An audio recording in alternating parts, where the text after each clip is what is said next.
আম্মু আম্মু একটু ঠান্ডা খাবার দাও না, কিছু প্রচুর গরম লাগতেছে। আরে আমি রেখে দিবে কারণ আমাদের জন্য ডেজার্ট বানায় রাখছে। নে বরফ লাগিয়ে খা।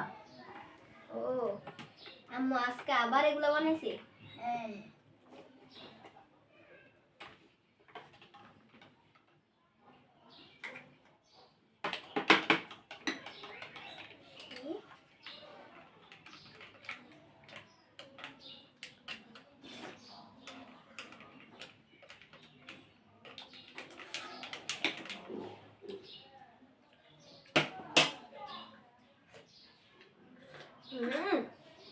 সেই স্বাদ তো।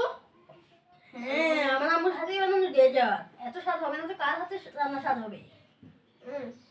গাইজ আপনারা লাইক করে দেন আর আপনারা এগুলা বাসায় বানানোর চেষ্টা করেন।